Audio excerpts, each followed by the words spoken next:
Welcome to Fusing the Unfusible. Today we have a special guest with us, Bilal Musharraf. Bilal is founder and CEO of the social impact incubator ERA Professionals, which is based in Dubai. He was most recently VP of Partnerships for Saudi Edtech startup called Noon Academy, which is an online private tutoring platform in the Middle East and South Asia. He's previously been VP for global strategy, business development for Edmodo, a Silicon Valley venture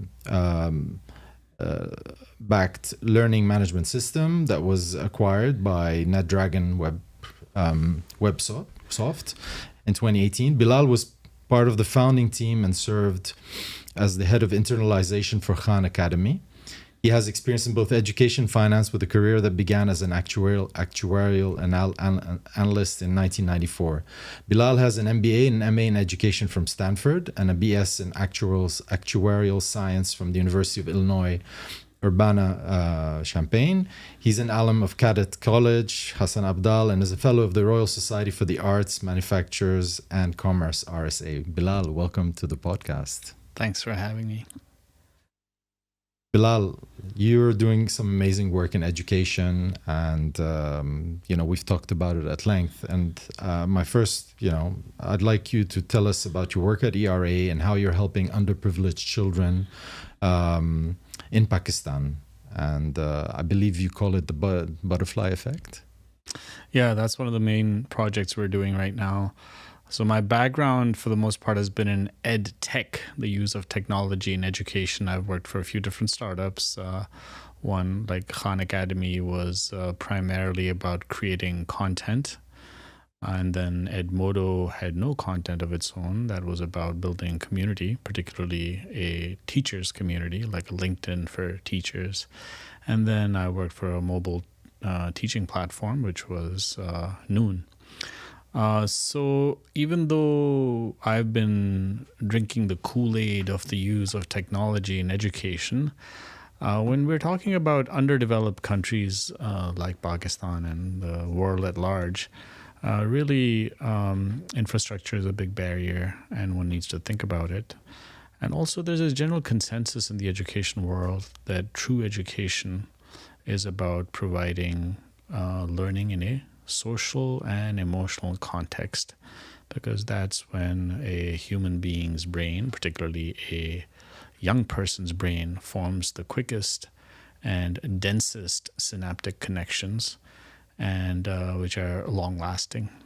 So social emotional context is very important, and that context in that context experiential learning is important. So talking a little bit about what butterfly effect is about. We wanted children to get exposed to and understand and internalize the fact that everything in nature is interconnected and interdependent. And how do you do that? Forcing them into a closed room and talking down at them is not necessarily constructive. In fact, there's a consensus that's probably not the best approach to take. So what we're really doing, and we gravitated to butterflies because children are fascinated by butterflies. They're beautiful creatures. And you can actually create a living, breathing ecosystem of butterflies with their reliance on the flora. And that can be an experience through which you can perhaps explain to children how these creatures have a symbiotic relationship with the flora, and using that as a data point, then extrapolate and seed the idea that, guess what, kids, everything in nature is like this. And it also has a social dimension where through the nurturing of the metamorphosis of a butterfly and also how you interact with butterflies, you don't grab them. Why? Because it injures them. So this basic idea that just because you can do something doesn't mean you should. You should think about it, is what so that was the notion on which this project was based. And really, it's far exceeded our expectations. We have 2 conservatories at this point, and it's just been really inspiring to see what kind of what kind of notions and feelings it has stirred in children. They really, I mean, we're really taking their lead. They're like showing us the way now. It's amazing. And I lived in another developing or underdeveloped country, Haiti, and the effect of the population's poverty on the environment was tremendous. So for me, thinking about Pakistan, thinking about the environment and what you guys are doing with these kids is tremendous, because it's literally creating environmentalists, people that are going to be so aware and protective of the environment. And hopefully this is going to help protect the ecology and the fauna. And I mean, this is really tremendous. It's great work. I commend you for that. And I want to tie it into Web3, because this is about we want to talk about Web3 and technology. And at the time you came to me and you were asking me, how could we use blockchain to track the education of these children? Could you talk a little bit more about your needs? Because this is what, fundamentally we want to help you. As an industry, we should be trying to help projects like yours that have this impact. Yeah, so going back to that conversation we had, so this is one project we're doing, Butterfly Effect. We've completed one other project, which was technology focused, which was making Khan Academy's critically acclaimed STEM and finance and economics content. They have much more than that as well, but we focus primarily on STEM and finance and economics, localizing that and making that available in the local language, which is Urdu. So we are in the world where content has become a commodity. There's tons of content. And machine learning is making it possible to now curate that content to meet learners where they want engagement. So let's assume the foundation knowledge is now accessible, and it can be curated and it can be personalized. Now we can move the dial towards really where we need to crack that nut, which is about how to nurture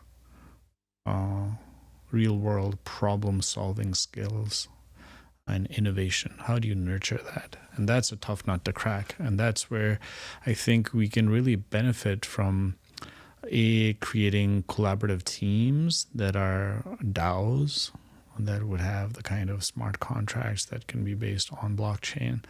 And then really the real evaluation. I mean, these proxies that we've had that the traditional education system offers, which are exams and homework, they're proxies in the hope that you can prepare children for the future. But the future is rapidly changing, as we know. We have no idea what professions are going to dominate the landscape in 10 years.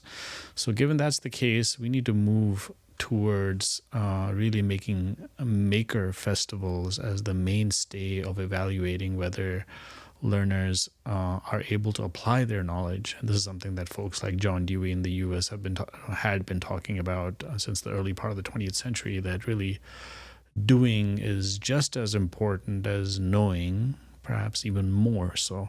So that's where I think like being able to create a platform where learners can apply their knowledge towards manifesting prototype solutions that address real world problems at a price point that is relevant for particularly underdeveloped ecosystems.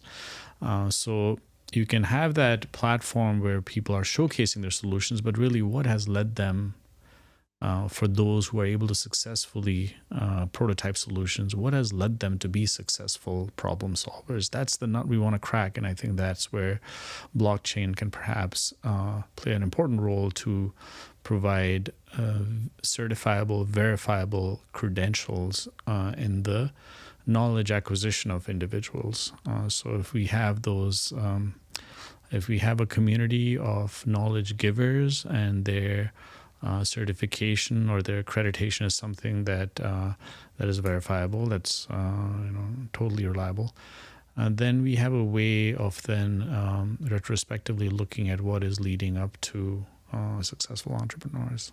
I'm very excited about this use case. I believe that it's a perfect match for blockchain and tracking of education, traceability, and the verifiability of the information. And I'm really excited about pursuing that discussion with you further. I think something's going to happen. Hopefully this year. I hope so. Hopefully this year. Now, we've discussed Web3 at length,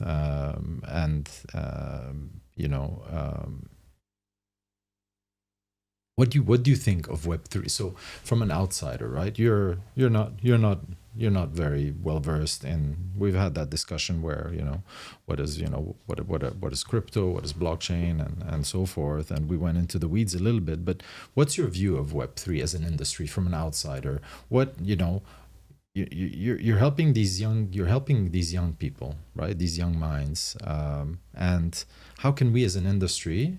So now stepping away from that use case more broadly, how can we as an industry help to create, to foster an ecosystem for them to want to learn, to study it, to learn it, to become our future developers, basically?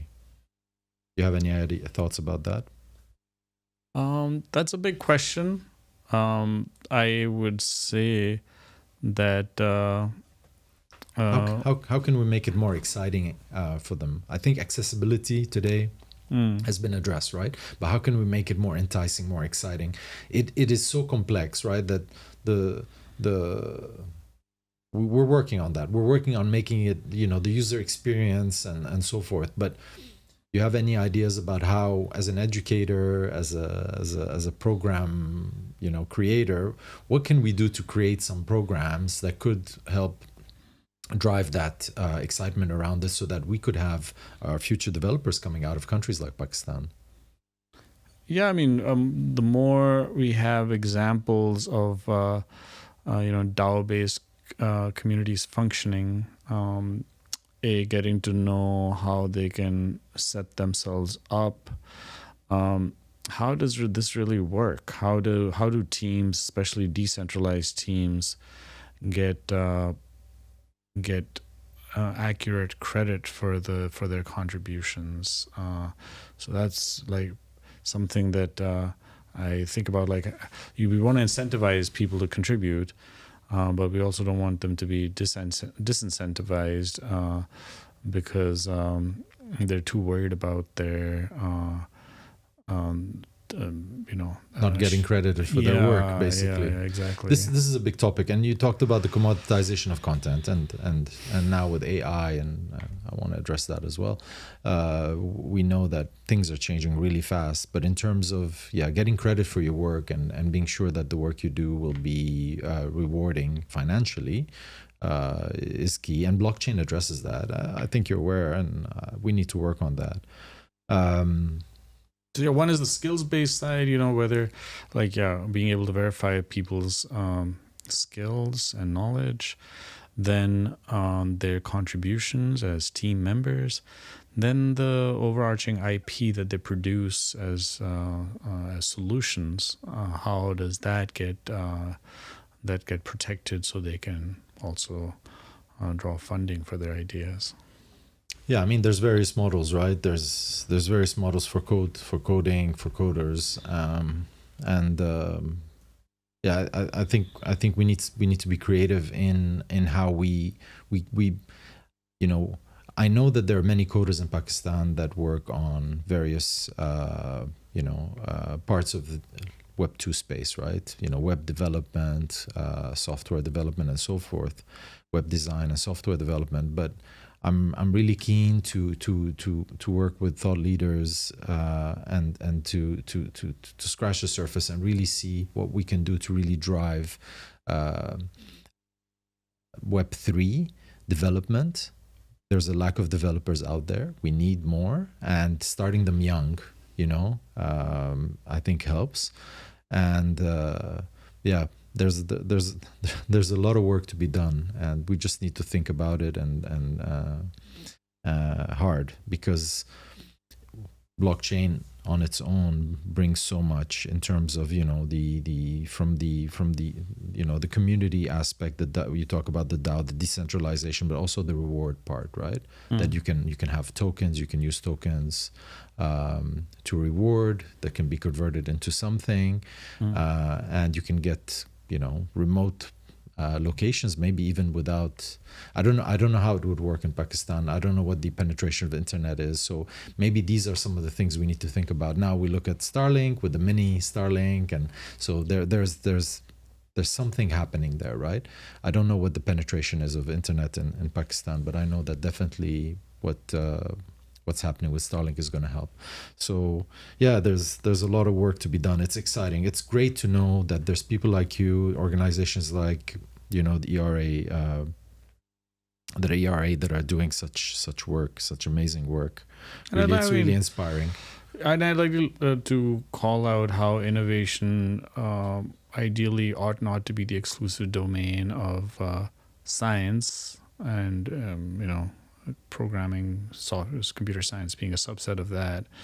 We're talking about all kind of innovation across the spectrum of not just all kinds of tangible products, whether they be of a technical nature or a creative nature, and also intangible products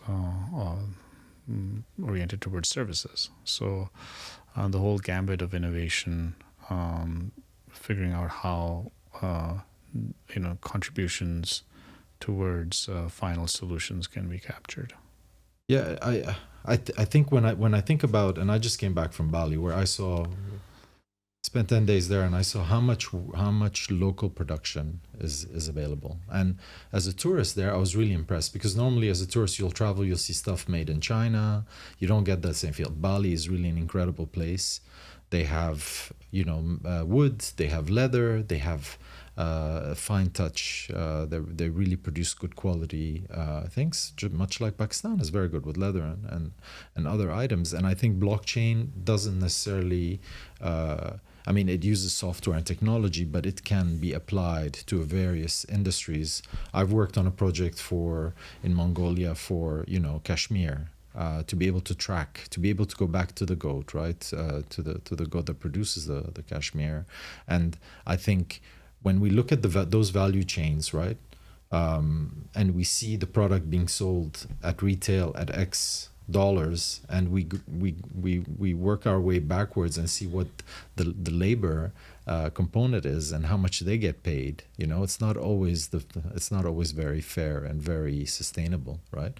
So I think blockchain can help contribute to that as well by tracking the contribution of each person who's adding value to that item, because it's not always one person that's producing the whole item. And then there's also the raw materials. That there might be a prep if it's sourced in country. Then you have all the whether it's leather and so forth. So I think there's a big opportunity to look at those value chains and make them fairer and more sustainable. And having worked in assembly industry in the Caribbean, in Haiti, where that was the first offshore manufacturing location for the U.S. way back when, in the 70s. It's seen by some countries as being, so for assembly, it was seen as a kind of a low quality job by the government. But there are ways to valorize it. There's ways to make it more rewarding for the community and for the population, especially when you're using locally sourced raw materials, right? Yeah. And speaking of like materials, this would be a good, on a related note, one of the things that's a philosophy that's gathering steam because of climate change primarily is circularity, and it's coming out of places like the Netherlands, which is with this philosophy of how we need to start designing in a manner that so that the raw materials of a product beyond the productive lifetime of that product become raw materials for another product. So products that are being designed keeping in mind that philosophy and also being able to track the supply chain of these products so that they are being, being aggregated through repurposed materials would be something very valuable and very much in sync with where the world needs to go. It makes total sense. And, when we look at fast fashion, a space that I spent some time in that industry, it is a concern, right? What happens to all those clothes where we buy clothes, we don't use them for long and they get thrown away? What happens to them afterwards? And if we start thinking about, just like you said, how we design them from the beginning so that they can have use afterwards, make it easier for them to be repurposed. Let's not say recycled, but repurposed, modified, and used in, then there's less chance of them polluting or just being in landfills or warehouses at a low value.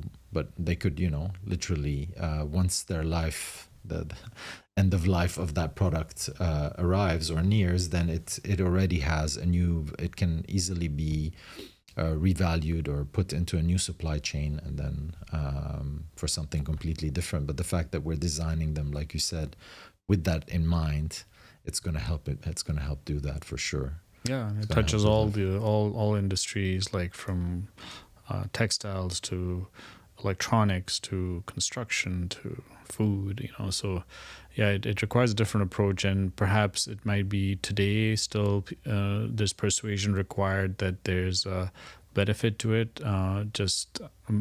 but given the waste that is getting produced today, sooner or later I think there's going to be informed consensus around the fact that this is the way to go. It seems to be happening in certain places. There's a certain awareness that's happening. I don't know if it's because of climate change. The youth are starting to be a bit more aware. It's the children usually that instead of it's the parents teaching the children, right now it's the children teaching the parents to be more aware of the environment. So there is that awareness, and hopefully we can drive that momentum. And I believe that blockchain and Web3 will play a big part in that, just because of that decentralization and that traceability and that visibility. My final, on a final question I wanted to ask you, and we touched upon it quickly, is AI. Everyone's using ChatGPT. We talk about how fast, it was adopted. Crazy numbers, 100 million people in 1 month. And now there's ChatGPT 4.0, which I even showed my mother how to use, and now she speaks to it. And, you can have it, translate languages live. You can instruct it to translate for you live, and the app works quite well. And we know that Apple and others are really moving quickly to use that technology. But when you look at AI and you see what's happening with the kids and your work in that space, what's your view about how it's affecting them today, their mindsets, and possibly what's going to happen in the future? It's an exciting time. I think education has to change. By that I mean learning and teaching has to change. And there's already been a consensus around that really true education is really about process orientation, not a results orientation. So now here we have this thing which is making the answer, I don't know, like redundant, or like that's not the difficult part. It's the question that is important, and it was always the question that was important. It was always the curiosity that's important. So asking the right questions should be the purpose of education. So yeah, I think we just need to take a different approach at things. I think the overarching curiosity that a mind has to solve a problem or to more deeply understand a complex issue, and then digging down deeper into what are the contributing factors or different aspects to that. I think education can head in the direction that it ought to have headed, but it couldn't be done at mass. But I think AI can enable that. So if we put our heads together, I think it's a good thing. Yeah, I mean, when I was in university, our teachers gave us the answers. We had to develop the answer, and it was hard. It was hard. And memorize based education we know is very prevalent, and it's not a good quality. It doesn't teach a child to think. It doesn't teach them to solve problems. And I think AI is going to fix that for us, because the answers are there now. So education is basically going to be turned upside down, and hopefully they're going to leverage this technology and use it and understand it, and then be able to start to engage differently with these brilliant minds. Bilal, I really thank you for your time. It's a pleasure. I look forward to working with you on how we can bring blockchain to your projects, and I look forward to our next chat very soon. Thanks for having me, Kareem. Always a pleasure to learn from you.